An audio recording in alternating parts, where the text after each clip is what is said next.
Video है उसमें हम 42वें संशोधन की पृष्ठभूमि तक पहुंच पाएंगे, क्योंकि उसके पहले भी बहुत लंबी डिटेल्स, बहुत लंबी स्थितियां हैं।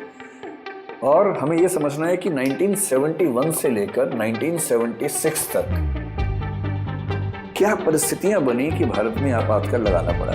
मतलब इंदिरा जी की भाषा में कहें तो लगाना पड़ा, और जयप्रकाश नारायण जी की भाषा में कहें तो लगाया गया, गलत तरीके से लगाया गया। क्या वजह थी? अगर उन परिस्थितियों को थोड़ा ध्यान से समझेंगे तो आपको सारा का सारा संविधान का विकास क्रम समझ में आएगा। 1971 से 76 के दौरान 24वें संशोधन से लेकर लगभग 39वें संशोधन तक की सारी प्रक्रिया पूरी हुई। मैं 1976 में अभी केवल 15 अगस्त तक की बात कर रहा हूँ। 15 अगस्त के बाद संशोधन और भी हुए, क्योंकि 40, 41, 42 भी इसी साल में हुए थे। लेकिन मैं अभी 15 अगस्त की डेडलाइन दिमाग में रख के चल रहा हूँ, या और स्पष्ट करूँ तो मैं 10 अगस्त की डेडलाइन ध्यान में रख के चल रहा हूँ। 10 अगस्त 1976 तक जो संशोधन हुए वो 24वें से लेकर 39वें तक थे। इनमें से कुछ संशोधन तो गौण हैं, जिनका बहुत महत्व आपकी पढ़ाई में नहीं आता है, लेकिन कुछ बड़े महत्वपूर्ण हैं। तो बेहतर है कि हम थोड़ा सा उसे पढ़ने का अभ्यास करें, और मुझे उम्मीद है कि आप इसकी कोशिश कर भी रहे होंगे। करीब 7-8 दिन पहले मैंने एक वीडियो पोस्ट किया था जिसमें बताया था कि केशवानंद भारती केस की बैकग्राउंड क्या थी, और उससे जो मूल ढांचा यानी कि basic structure of constitution develop हुआ, उसकी कहानी क्या थी। मुझे डर था दो बातों का। एक तो ये कि कुछ लोग कह सकते हैं कि ये बहुत ही मुश्किल है, इतना क्यों संविधान के आर्टिकल। तो मैं सचमुच डरा हुआ था, इसलिए मैंने कहा भी था उस वीडियो में बार बार कि भाई अगर आप घबरा जाएं तो बीच में पॉज लीजिए, ब्रेक लीजिए, चाय पी लीजिए, उसके बाद कर लीजिए कवर। दूसरा, मैं ऐसे भी कुछ विद्यार्थियों को जानता हूं जो मेंस देते भी हैं, और उनका कहना ये होता है कि हम एकदम टू द पॉइंट चाहते हैं कि हमें हर प्रश्न के नोट्स मिल जाएं, बस पॉइंट्स मिल जाएं कि कौन से 4 पॉइंट्स लिखने हैं, उसके बियॉन्ड हम ना पढ़ें। तो मुझे लगा कि शायद हो सकता है कुछ लोग ये भी कहें कि इतना विस्तार में, इतनी गहराई में जाने की ज़रूरत ही क्या है। पर हाँ, जहाँ तक मेरा सवाल है, मुझे हमेशा से लगता है कि पढ़ाई गहराई में ही होनी चाहिए। पढ़ाई का मज़ा ही तब है कि जब सारी बातें समझ में आए, तुलनात्मक अध्ययन हो, पृष्ठभूमि का अध्ययन हो। और मेरा मानना है कि दुनिया में कुछ भी समझना हो, यदि आप उसकी बैकग्राउंड समझ लेंगे तो आपको वो चीज़ें एकदम साफ समझ में आएंगी। बिना बैकग्राउंड को समझे चीज़ें समझना मुश्किल होता है। मैं तो कई साल फिलॉसफी का अध्यापक भी रहा हूँ, और मैंने हमेशा पाया कि अगर आप किसी भी फिलॉसफर की बैकग्राउंड समझ लें कि वो कौन से स्थान पर था, कौन से समय में था, उस समय और स्थान के सिचुएशंस क्या थी, तो आप पाएंगे कि उसका 90% दर्शन, उसके 90% विचार उन परिस्थितियों से ही डेवलप होते हैं, रिफ्लेक्ट हो जाते हैं, बहुत आसान हो जाता है। बहरहाल आज हम थोड़ा और आगे बढ़ेंगे। आगे बढ़ने से पहले मैं आपको धन्यवाद देना चाहूँगा कि आपके कमेंट्स इतने अच्छे आए, इतने प्रोत्साहित करने वाले हैं कि मैं उन दोनों भयों से मुक्त हूँ कि आप डर जाएंगे, या आप लंबे वीडियो से बोर हो जाएंगे, या आप चाहेंगे कि इतना विस्तार में ना जाएं, गहराई में ना जाएं। मैं उत्साहित हूँ। हिंदी माध्यम को लेकर लोग कहते हैं कि उसमें लोग गहराई की अपेक्षा नहीं करते, उम्मीद नहीं करते, लेकिन आपके कमेंट्स ने बताया कि आप ऐसी एजुकेशन जिसमें गहराई हो, विस्तार हो, उसे पसंद करते हैं। और मैं बहुत शुक्रिया कहना चाहता हूँ आप लोगों को। और इस वीडियो को लेकर आपकी खुशी का एक परिणाम ये भी हमने देखा कि पिछले 7-8 दिनों में लगभग 70-80 हज़ार लोगों ने इस चैनल को सब्सक्राइब किया, और देखते देखते चैनल 30 लाख सब्सक्राइबर्स के साथ केवल आईएएस की तैयारी से जुड़े हुए चैनल्स में सबसे ऊपर आ चुका है। और मैं बहुत बहुत शुक्रगुजार हूँ कि आपने ऐसा किया। आप सबसे निवेदन है कि अगर आपको इस तरह के वीडियोस अच्छे लगते हैं, पढ़ना चाहते हैं, तो चैनल को सब्सक्राइब करें, अपने दोस्तों से भी कहें, ताकि वो लोग भी इन चीज़ों का अध्ययन कर सकें, आनंद ले सकें। बहरहाल शुरू करते हैं। जो कमेंट्स थे वो कमेंट्स से आमतौर पर यह कि शाहबानो केस पर एक वीडियो बना दिया जाए। तो शाहबानो केस थोड़ा सा हटके है, उसको हम करेंगे, जल्दी ही कर लेंगे कभी ना कभी। मैंने तय किया कि जब तक लॉकडाउन चलता रहेगा मैं लगभग हर 8-10 दिन में एक आध वीडियो बनाता रहूँगा, ताकि कुछ ना कुछ चीज़ें आप तक पहुँचती रहें। अधिकांश लोगों ने कहा कि 42वां संविधान संशोधन, 44वां इमरजेंसी, उसको हम समझना चाहते हैं। तो मुझे भी लगा कि 73 तक हमने जब केशवानंद भारती केस पढ़ ही लिया, तो उसके बाद लॉजिकल प्रोग्रेशन यही बनता है कि हम पहले उसके बारे में देखें। कुछ व्यूअर्स ने और भी कुछ सुझाव दिए, वो हमारी टीम ने नोट कर लिए हैं। जब जब मौका मिलेगा उस पर हम वीडियो बना के आपसे डिस्कशन करेंगे। बहरहाल आज मैं जो कहना चाह रहा हूँ, मूल मुद्दा ये है कि जो 42वां संशोधन था और 44वां संशोधन था हमारे संवैधानिक इतिहास के सबसे महत्वपूर्ण अगर आपको 2 संशोधन चुनने हों तो मेरे ख्याल से इस पर कोई विवाद नहीं होगा कि 42वां और 44वां संशोधन ही सबसे महत्वपूर्ण है। 42वां हुआ 1976 में इमरजेंसी के दौर में, और 44वां हुआ 1978 में, जिस समय जनता पार्टी की सरकार चल रही थी। मोरारजी देसाई उस समय भारत के प्रधानमंत्री बन चुके थे।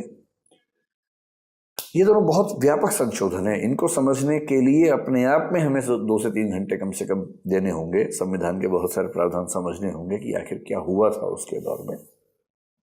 लेकिन अगर आप चाहते हैं कि 42वां संशोधन ठीक से समझें तो पहले उसकी बैकग्राउंड को समझना होगा।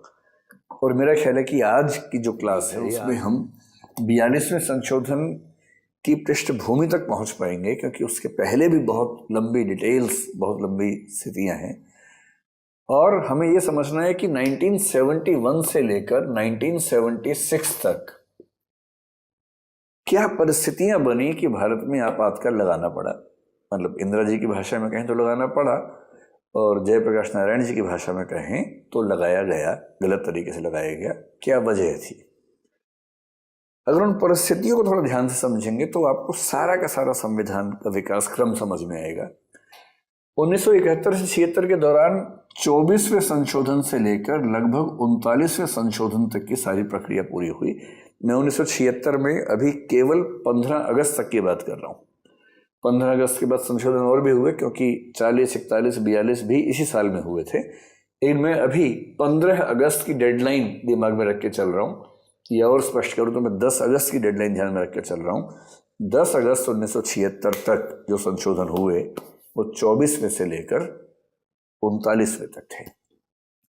इनमें से कुछ संशोधन तो गौण हैं, जिनका बहुत महत्व आपकी पढ़ाई में नहीं आता है, लेकिन कुछ बड़े महत्वपूर्ण हैं। तो बेहतर है कि हम थोड़ा सा क्या हुआ, कैसे हुआ, क्यों देश में आपातकाल लगा, क्या सिचुएशंस बन गई थी, उसका इतिहास क्या था, और उसके साथ साथ संविधान में परिवर्तन कैसे कैसे हो रहे थे, ये समझने का प्रयास करते हैं। लौट के आते हैं। पिछले वीडियो की कुछ बातें मैं फिर से लिंक करूंगा। पिछले वीडियो के अंत में बहुत संक्षेप में कुछ बातें की गई थी, क्योंकि समय का अभाव था। आज वहीं से शुरू करते हैं, और वो है 1971। आपको अच्छे से ध्यान होगा कि 1966 में शास्त्री जी की मृत्यु के बाद इंदिरा गांधी प्रधानमंत्री बनी। 66 से 67 तक स्थितियां डामाडोल थी, क्योंकि देश में दिक्कत थी और कांग्रेस पार्टी के भीतर भी दिक्कत थी। 67 में इलेक्शन हुआ, लेकिन उस इलेक्शन में कांग्रेस पहली बार बहुत कमजोर तरीके से जीती और बहुत सारे राज्यों में गैर कांग्रेसी सरकारें बनी। उसी समय राम मनोहर लोहिया साहब ने एक नारा दिया, गैर कांग्रेसवाद। उन्होंने ही कहा कि इंदिरा गांधी एक गूंगी गुड़िया है, जिसको कांग्रेस ने जानबूझ के पर्दे के सामने खड़ा कर दिया है। इंदिरा गांधी ने इलेक्शन किसी तरह से लोकसभा में जीता। मोरारजी उनके उप प्रधानमंत्री भी थे, वित्त मंत्री भी थे। 67 से 69 तक चीजें किसी तरह खिंचती रहीं। इस बीच में इंदिरा गांधी चाह रही थी कि बैंकों का राष्ट्रीयकरण करें, प्रिवी पर समाप्त करें। मोरारजी क्योंकि पूंजीवाद के समर्थक थे, उनकी इच्छा थी कि ये सब न हो। अंत में राष्ट्रपति चुनाव के समय ऐसा हुआ कि नीलम संजीवा रेड्डी को राष्ट्रपति का प्रत्याशी कांग्रेस ने जैसे ही बनाया, उसके एकदम बाद इंदिरा गांधी ने मोरारजी से इस्तीफा मांगा वित्त मंत्री के तौर पर, यह कहते हुए कि आपकी विचारधारा पार्टी की विचारधारा से या सरकार की विचारधारा से मैच नहीं करती है, इसलिए आपका इस्तीफा चाहिए। आप उप प्रधानमंत्री बने रहिए, लेकिन आपको वित्त मंत्री पद से इस्तीफा देना होगा। ये बात जुलाई 1969 की बात है। ये तो बहुत अपमान की बात थी। मोरारजी को इस्तीफा देना पड़ा, और जैसे इस्तीफा दिया, इस्तीफा देने के 3 ही दिन बाद बैंक राष्ट्रीयकरण का अध्यादेश आ गया। उसके बाद राष्ट्रपति के चुनाव में आपको ध्यान है कि नीलम संजीवा रेड्डी हार गए, वीवी गिरी जीत गए।